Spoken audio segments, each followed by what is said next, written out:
So the voice actors from Jujutsu Kaisen got to play the game a little bit, and we actually got to get some more details from that gameplay. We've just been seeing a whole lot of gameplay from Jujutsu Kaisen in general, so we're going to be breaking that all down and giving you some of probably the last details before the actual game releases this week. So the anime question for today is, after seeing all this gameplay, do you think the game is going to be good or bad? What are your thoughts on it? But yeah, today's video we're basically might be one of the last little breakdowns we actually do of Jujutsu Kaisen before the game actually releases, and we will be streaming on the day that it actually comes out, so make sure to subscribe if you're interested in seeing that. We will be playing the game.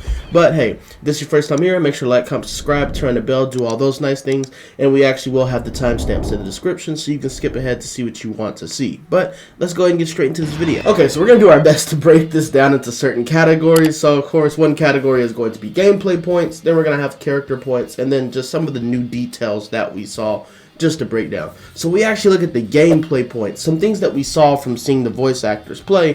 One thing is, it's a draw if both amount of lives are the same. So it doesn't go off the amount of health, it goes off of how many lives you actually have when the match ends. Another thing is, some joint attacks aren't actually a combo move with both characters, so some don't have, specific cinematics. Some of them are just going to be something generic if these characters don't actually have chemistry. It also seemed like domain expansion animations seem more armored than what we thought they are, and also you can dual domain inside of a domain, but it looks armored because Mahito was able to really sit there and take a few hits, so it seems like once the animation's at a certain point, you're not going to be able to break the domain expansion. And when we actually got to see Jogo, we couldn't tell if it broke necessarily from time, or if it was just because of Mahito opening his domain. But Jogo's domain expansion roughly lasted from 1:25 to around 40 seconds when those 40 seconds left in the match, and that alone is around 45 seconds for a domain expansion, which is pretty crazy. That's a long amount of time to be dealing with somebody in a domain, so that's that's a little wild if really domains are going to be that long.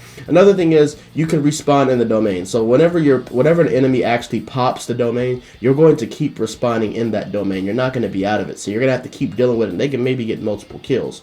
So another thing is, awakening attacks can't be blocked. So we also saw that with Edo and Ketchizu. We saw whenever one of the voice actors tried to block, Ketchizu was able to break the guard and still do the animation. So we know that awakening attacks seem like they can't be blocked. You're going to have to dodge these. The maps also look extremely large from the gameplay. So actually you could actually separate your fights. If you don't want to actually be trying to do the combos together, you can just go in separate corners like you see when they're fighting on the actual field from the Jujutsu Kaisen 0 movie. And also combo strikes. So we also saw some small gameplay of Ibara and Itadori finding a way to actually get some things together. We see her hit the enemy with the hairpin, and then we can also see Itadori come with the black flash. So this is what I'm talking about, some things that are going to be very interesting, being able to come with certain joint combos and just make your own pairs of things. This is going to be crazy in this game. And then also, just one of the things that we saw was just the voice actors looked like they were genuinely having fun with this game, and this definitely looks like something that you could have fun with if you're just drinking or just relaxing. But it sucks that there is no local play. I do feel like that is one thing that is going to really hurt this game, is the fact there's no local play, because this is something that is perfect for local play with the way that it's set up. So we actually get over to the character points. One thing that we noticed, one character that might be a little bit overpowered and might be one of the best characters is PANDA. His gorilla mode, so we found out that it actually happens at level 3. This isn't even his awakening or awakening attack. He turns into gorilla mode when he's at level 3, and then it just burns his curse meter until he runs out, and then he turns back into his normal form. And he's completely armored when he's in this form, so he can use this multiple times a match every time he's at level 3, and then he still gets his awakening attack, which is pretty crazy to have armored however many times if the match keeps getting dragged out. That's pretty crazy. Another thing is, we saw that Gojo takes time to be moved, but his move still works.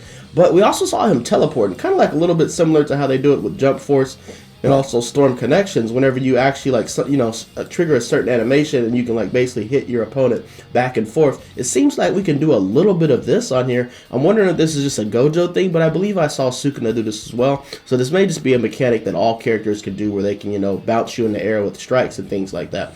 Toge seems weaker from what we saw in the match with them. Seems like his hitbox for his cursed speech is a little bit smaller than what we thought it was going to be. So I'm very curious to see how he actually play.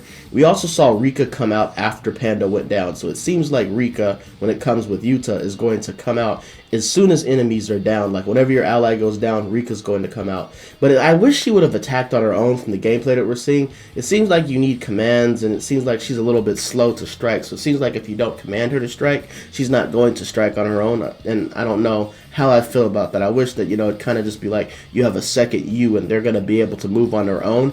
But then when you actually want them to do something specific, they will do that specific move. But once we get our hands on the game, we can actually see if this is true. Jogo has a second ability, so I'd never really noticed this before from the last gameplay.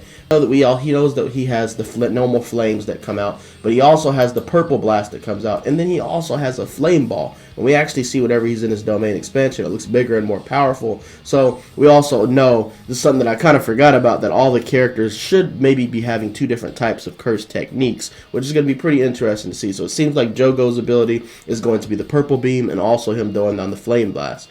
And then we also saw that Geto's curse left him vulnerable in the gameplay. He was able to actually get hit and knocked back, and it actually stopped the animation. So it seems like depending on which curse you're summoning, you're really going to have to, worry about the time that you have to actually pop this off. And we get into the new details and just some of the things that we got to just, finally say about the game before, it releases. Maybe, cover a little bit of gameplay that comes out here and there, but for the most part, I think we got a good idea what this is going to be like, and this might be one of the last breakdowns.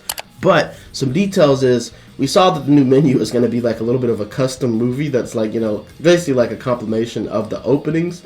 And for some people, this could be a little lazy because they're just using intro clips. But let me know your thoughts about it. I definitely know you're not going to be able to maybe post videos with this main menu because you're probably going to get copyrighted the hell out of. And then we also got to see the character select screen for, I believe it was offline mode. And let me know how y'all feel about this. I mean, some people think, it does look pretty bare bones, but let me know if things like this actually matter to you. Like, do you really care about how the menu screen looks or the character screen looks, or do you just care about the gameplay? Like I said, I know this game has a lot of negative, comments around it. A lot of people are skeptical about it, but I mean, the way I see it, truthfully, from my perspective, this is a gateway for future games. Even if this isn't the perfect Jujutsu Kaisen game, it's a game that we can build off, and it's, it's these anime IPs showing that they're going to actually put something towards other games.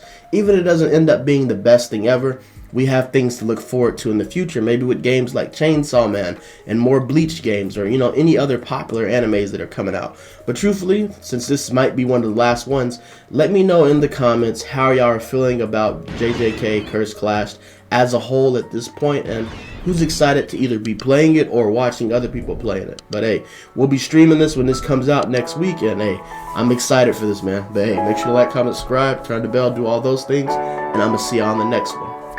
We out.